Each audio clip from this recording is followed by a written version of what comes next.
ওকে, আজকে আমাদের টপিক আবারও কোণ নির্ণয়। তো কোণ নির্ণয়ের এই দুটি প্রশ্ন আজকে আমরা সলভ করব। তো এই দুটি প্রশ্নের দিকে তাকানো যাক। প্রথম প্রশ্নটা হলো, এটা একান্তর এবং অনুরূপ কোণ এই টপিকের প্রশ্ন। ওকে, তাহলে এই টপিকের প্রশ্নগুলো কিভাবে সলভ করতে হবে। এখানে আমার দেওয়া আছে এই কোণের ভ্যালু হলো 41 ডিগ্রি, এই কোণের ভ্যালু হলো 101 ডিগ্রি, আর এক্স এর মান এটা আমাদের চাইছে। তাহলে এক্স এর ভ্যালু বের করার জন্য এখানে কি করতে হবে?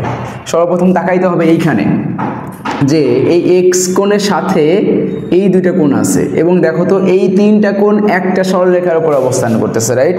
তো এই তিনটা কোণ যদি একটা সরলরেখার উপর অবস্থান করে তাহলে এই বিন্দুতে কিন্তু 180 ডিগ্রি কোণ উৎপন্ন হচ্ছে।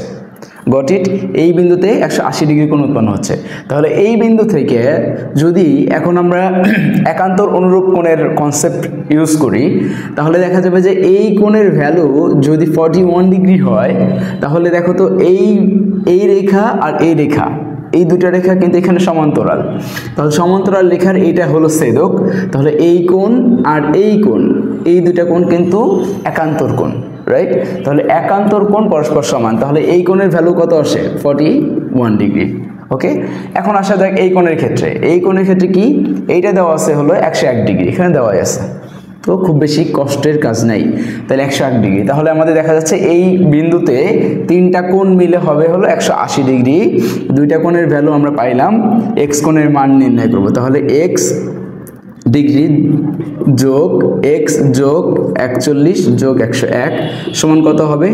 180, বা এক্স সমান 180 বিয়োগ 41 আর 101 দুটো মিলে কত হবে? 142। ওকে, তাহলে এইখান থেকে যদি আমরা বিয়োগ করে দিই তাহলে এখানে আসে 8, 1 5 3 38 ডিগ্রি, এবং এটাই আমাদের আনসার। তাহলে এক্স কোণের ভ্যালু কত হবে? 38 ডিগ্রি। তাহলে এটার সমাধান হয়ে গেল। এখন এদিকে আসা যাক।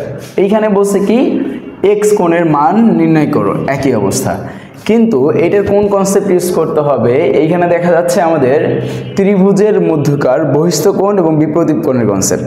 দেখো এটা আছে 35 ডিগ্রি, তাহলে এই কোণের মান কত হবে? 35। আর এইটা আছে কত? 100 ডিগ্রি, এটাতে দেওয়াই আছে 100 ডিগ্রি, তাহলে তো একদম সোজা হয়ে গেল। আর এটা হলো এক্স ডিগ্রি। এক্স ডিগ্রিটা কিন্তু ভেতরের কোণ না, এক্স ডিগ্রি কিন্তু এই বাইরের কোণ, বহিস্থ কোণের কনসেপ্ট। এখন আমরা আসি বহিস্থ কোণের ক্ষেত্রে। এটা দুইভাবে সলভ করা যাবে, যেটা সহজ মনে করো সেটা সেভাবে ইউজ করবা।